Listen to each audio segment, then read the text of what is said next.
Have you ever walked into a luxury hotel and immediately noticed that they all share this strangely similar vibe?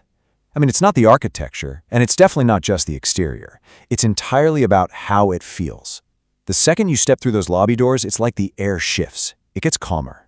The lighting is softer. You might even catch yourself whispering or just walking a little slower. It's a deeply engineered experience. And in today's Explainer, we're going to unpack exactly how these spaces are crafted to get inside your head. So, why do these places feel so emotionally different from our everyday, ordinary spaces? Well, the answer goes way beyond just throwing a ton of money at a building. What we're actually looking at are meticulously designed psychological experiences. Literally every single detail surrounding you is engineered to influence your emotions. And honestly, the coolest part? Most of us never even realize it's happening. It all just bypasses our conscious brain and operates entirely under the radar. Section 1.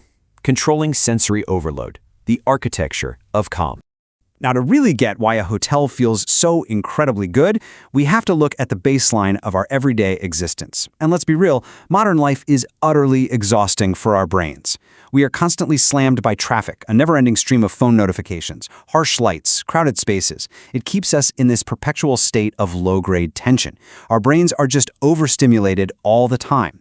But step into a luxury hotel, and all that visual chaos, it's intentionally wiped away. Designers use neutral color palettes, beautifully soft textures, uncluttered layouts, and deeply quiet acoustics. There is literally nothing aggressively demanding your attention. Psychologically speaking, this controlled environment delivers massive relief. Your brain finally stops fighting its surroundings, and it just gets to exhale and relax. Section 2.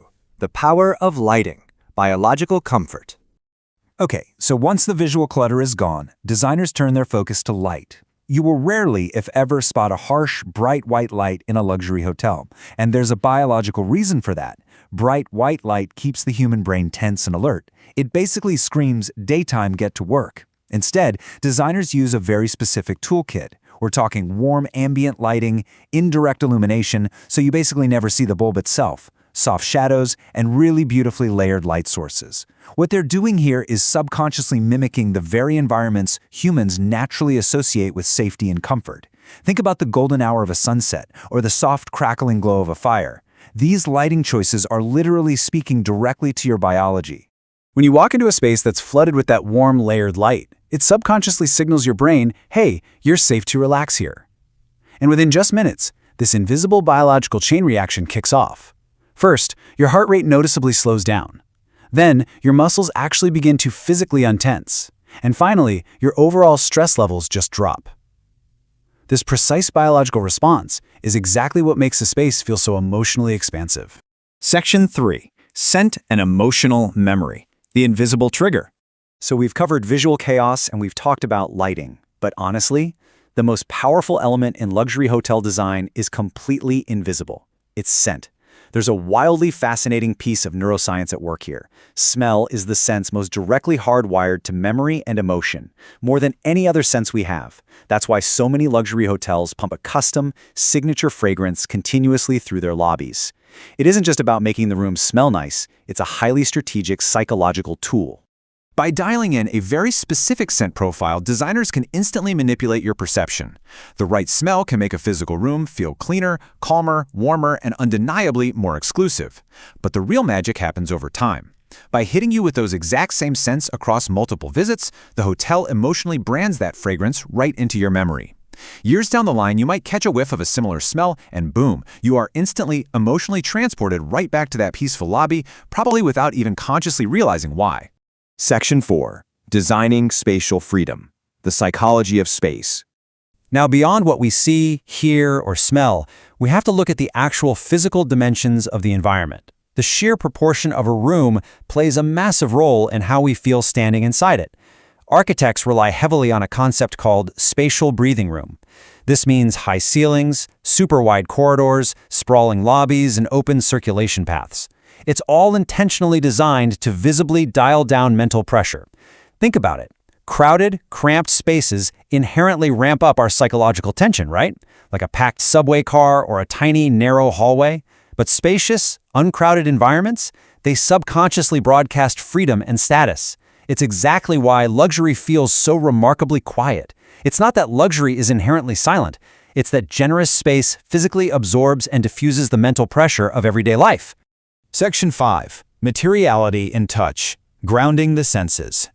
You know, a truly luxurious space isn't made by just dropping one ridiculously expensive centerpiece into the middle of a room. Real luxury is all about consistency. It's the physical textures across absolutely every surface you interact with. We're talking natural stone, rich wood textures, ultra-soft fabrics, warm metals, and just this beautiful abundance of layered materials. And this is absolutely crucial because the human brain is constantly, and I mean constantly, evaluating an environment's quality through touch and visual texture. Your brain is essentially doing a non-stop background scan, making sure you are in a high-quality, safe place. And our subconscious picks up on the contrast instantly. Cheap materials tend to reflect light harshly. They feel cold, artificial, and kind of temporary. But natural materials, things like solid stone or warm woods, they feel grounded. They feel incredibly stable and timeless. Honestly, even before you physically reach out to touch a marble counter or grab a wooden handrail, your brain has already registered its visual texture. It's already sensed the quality and sent a signal to your nervous system saying, hey, you are in a permanent, secure environment. Section 6. The psychology of escape. Removing life's friction. Which brings us to the ultimate emotional goal of putting all these elements together. The spatial breathing room, the soft lighting, the warm grounded textures, the hushed acoustics, even the smooth, unhurried movement of the staff, they are all working in perfect harmony to quietly whisper to your brain, you matter here. And as humans, we deeply, deeply crave that feeling. We aren't just looking for a flashy display of wealth. What we are really craving is significance, comfort, and a true sense of belonging. The whole environment is calibrated to make you feel important and emotionally safe without anyone ever having to say it out loud. But the real kicker is what happens when you mix that feeling of significance with the absolute removal of daily friction. Think about it. No chores, no responsibilities, no visual clutter, no one demanding your attention. Everything is stripped down and intentionally simplified. For a brief, magical moment, your environment is actually supporting your mental state instead of draining it dry. That temporary removal of life's friction, that is the ultimate, emotionally addictive luxury. When you zoom out and look at all of this together, you realize something pretty profound about the hospitality industry. Luxury hotels aren't simply selling you a room with a bed in it. They're selling an atmosphere. They're selling an emotion. They're literally selling a carefully designed version of peace. Checking into a high-end hotel feels a lot less like entering a building and way more like you are temporarily stepping into a different, significantly calmer version of yourself. Because the truth is, the spaces we inhabit shape our emotions way more than we ever realize. So the next time you walk into a beautifully designed lobby and you feel your shoulders drop and your breathing slow down, take a second to look around. Pay attention to the light, the scent, the textures. You are experiencing the profound, invisible power that architecture has over your psychological state. Thanks for joining me for this explainer, and I'll leave you with this. The next time you check into a hotel, are you just entering a building, or are you stepping into a meticulously designed version of your own peace of mind?